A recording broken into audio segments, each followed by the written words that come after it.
یا رسول اللہ۔ اگر تم خدا کو دیکھنا چاہتے ہو تو اس کا ایک طریقہ ہے کہ تم اپنے دل میں جھانک کے دیکھو، کیونکہ تمہارا دل ایک آئینہ ہے۔ اگر یہ بدی سے پاک ہو تو اس میں خدا بھی نظر آ سکتا ہے۔ میں نے شمس سے پوچھا کہ تصوف کیا ہے؟ اس نے کہا دل میں خوشی محسوس کرنا جب دکھ ظاہر ہو۔ کسی نے مولانا رومی سے پوچھا کہ میرا دل تو بہت چھوٹا ہے اور دنیا کا غم بہت بڑا ہے، اسے میں اپنے دل میں کیسے سما سکتا ہوں؟ مولانا نے کہا تمہاری آنکھیں بھی تو بہت چھوٹی ہیں، وہ تو ساری دنیا سما لیتی ہیں۔ اس سے کوئی فرق نہیں پڑتا کہ آپ کتنی زبانیں جانتے ہیں، دل کی زبان جاننا آپ کو اہل اور قیمتی بناتا ہے۔ اپنے دل پر لگے زخموں کو نظر انداز مت کرو، بلکہ ان کو محسوس کرو، کیونکہ یہی تو وہ جگہ ہے جہاں سے روشنی تمہارے اندر داخل ہوتی ہے۔ غمگین نہ ہو، جو بھی تو کھوتا ہے اسے کسی نہ کسی اور نعمت کی صورت واپس پا لیتا ہے۔ اگر میرا علم مجھے انسان سے محبت کرنا نہیں سکھاتا تو ایک جاہل مجھ سے 1000 درجہ بہتر ہے۔ میں نے خدا سے کہا میں تمہیں جاننے سے پہلے نہیں مرنا چاہتا۔ خدا نے جواب دیا جو مجھے جان گیا وہ کبھی نہیں مرتا۔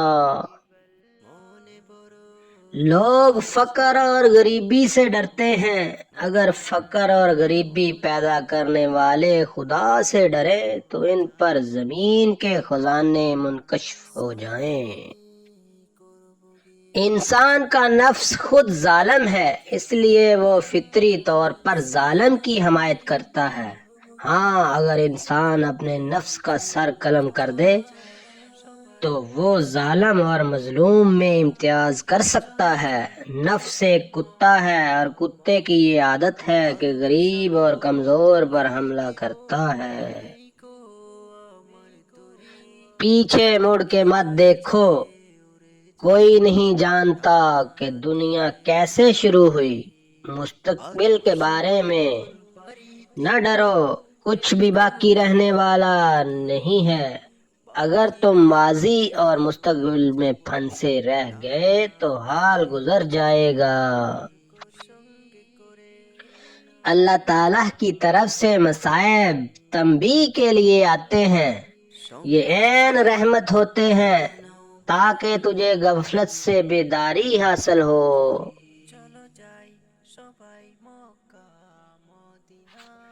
شفاعت کے وقت سرکار دو عالم صلی اللہ علیہ وآلہ وسلم کے الفاظ کی خوشبو گناہگار کے لیے جاں فضا ہوگی۔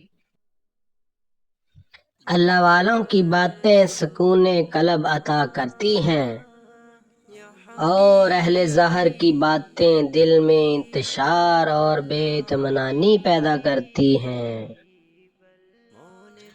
خاموشی سمندر ہے اور گفتگو نہر کی طرح ہے، تجھے سمندر تلاش کر رہا ہے تو نہر کی تلاش نہ کر۔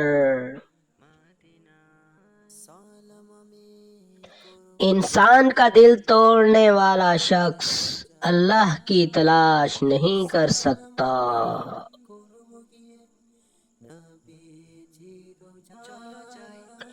جب تک دل ٹوٹے گا نہیں، دل میں روشنی کیسے داخل ہوگی؟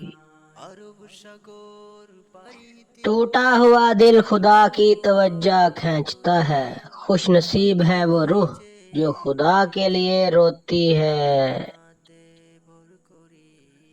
اپنی روح کا سودا کسی بھی چیز کے ساتھ مت کرو، یہ واحد چیز ہے جو تم اس دنیا میں لے کر آئے ہو اور صرف اسے ہی واپس لے کر جاؤ گے۔ اگر آنکھ کی بینائی ختم ہو جائے تو انسان رات اور دن میں فرق نہیں کر سکتا۔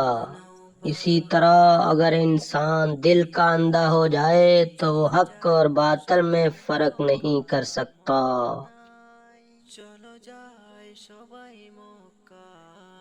تیرا حال یہ ہے کہ اگر تجھے اللہ کی عبادت کے لیے کہا جاتا ہے تو کہتے ہو کہ اللہ غفور الرحیم ہے، بخش دے گا۔ اگر اللہ غفور ہے تو اللہ رازق بھی ہے، رزق بھی عطا کرے گا۔ پھر رزق کے لیے کیوں تم نے دن رات ایک کر دیے ہیں؟ سب مر کر قبروں میں جاتے ہیں، لیکن اچھا انسان مر کر لوگوں کے دلوں میں چلا جاتا ہے، لوگ یاد کے ذریعے اسے زندہ رکھتے ہیں۔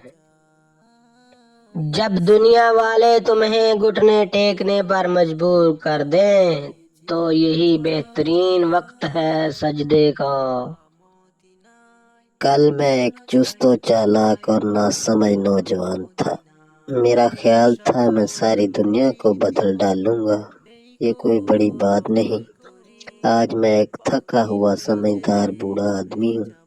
میرا خیال ہے میں خود کو بدل ڈالوں، یہ بھی بہت بڑی بات ہے۔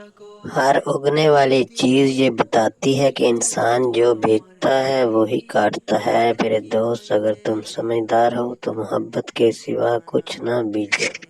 پانی جسم کو پاکیزہ کرتا ہے، آنسو انا کو، علم عقل کو پاکیزہ کرتا ہے اور محبت روح کو پاکیزہ بنا دیتی ہے۔